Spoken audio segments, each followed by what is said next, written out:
Dr. Mache Seibel, and I am the founder of drseibel.com, DOCTORSEIBEL.com, and I'm also a professor at the University of Massachusetts Medical School.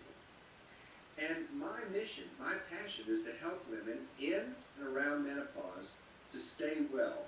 I want to give them the information that they need so that they can make the right choices to live a full, vibrant, happy, and healthy life.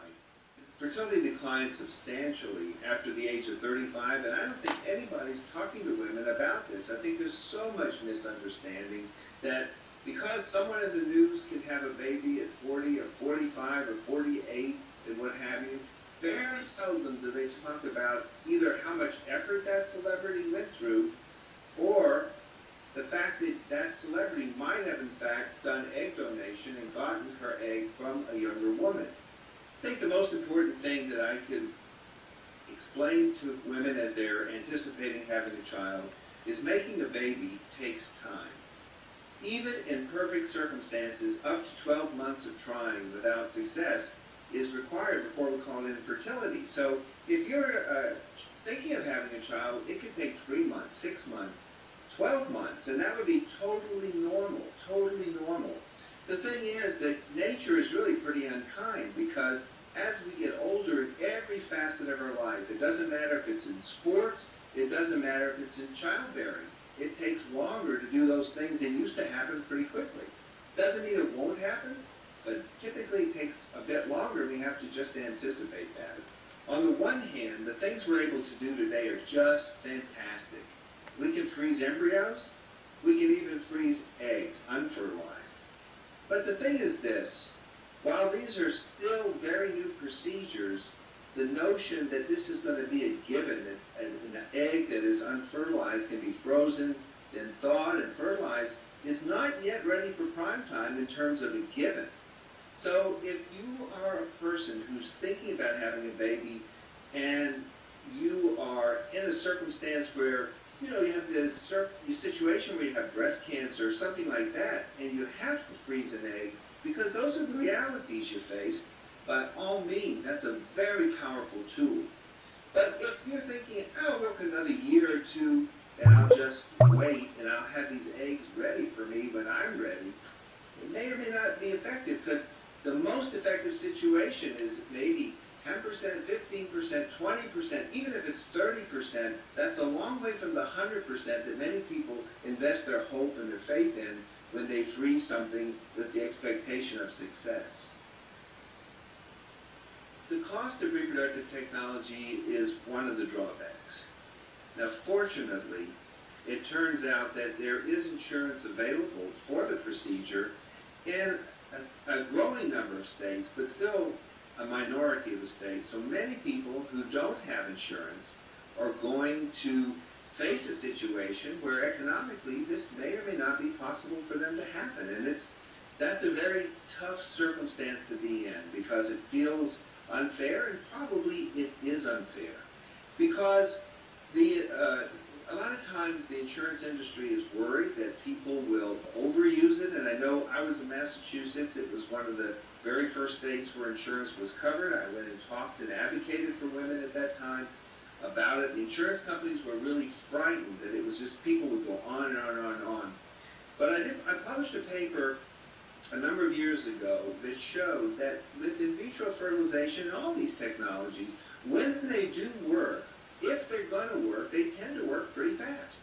So if a woman does do in vitro fertilization, it's about 85% of the pregnancies are going to happen in the first 2 to 3 tries. It's not something that people should think they have to do 10, 20, 30 times. That's just crazy. And it's a lot of risk and wear and tear on a woman, because you've got the medications, you've got a minor procedure, the anesthesia, and all that going on. But most people, it takes place, and success takes place in about 2 tries. So hopefully insurance will cover at least 1 or 2 tries for everyone, because if you really look at the cost of that for an insurance premium policy, if everybody chipped in on that one factor, the cost would be about $1, $1.50 a month, something like that, to a premium, which would then be equitable for everyone. when a woman hits 40 and she's thinking about having a baby, there's some advice I would give to everyone, and that is don't wait to see a fertility specialist. And the reason for that is you may need some help. There could be a fertility factor. There could be a problem with your partner's sperm count. There could be a problem with some scar tissue. There could be a problem with the quality of the ovulation.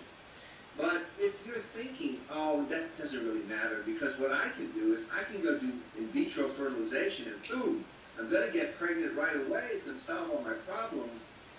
You will be disappointed because the success rate as you go over 40 is really only about 8%, something like that. And as you hit 42, it goes down to really lower. It's really low. So you have to understand that the age is a barrier for which technology can't always overcome it if you're going to use your own egg. I'd like to offer some advice to you if you're thinking about doing in vitro fertilization and the Fertility Center is encouraging you to do egg donation. I'll sum it up like this. It's your life. And it's your right to do exactly what you want to do. It's also your money, your time, your effort, your risk. It's everything. That doesn't mean that doing egg donation isn't a fantastic choice and a highly successful one. As a matter of fact, the success rates with egg donation can be 40% or even higher in a cycle. And the success rates with a woman's own eggs over 40 may be very low single digits, depending. But if she just needs to try, she should. Because you can't go back. Life is a one-way street. As we age, you can't go back. You can start over again, but you can't go back. So I think that you have to weigh it for yourself, the risks, the benefits. How important is it having a baby that you carry and being a mother, a parent, or having your own biologic link to that child? Many times, if a person tries once and they can live with if it doesn't work, they're going to move on. Then it may be a good thing to try once because you can let go. For other people, they say, you know, I want a baby. I don't really care. I can nurture a couch. I want a baby. If that's the case, just to prove it, just for the heck of it, doesn't make sense. And egg donation is where the success is going to be with much higher probability.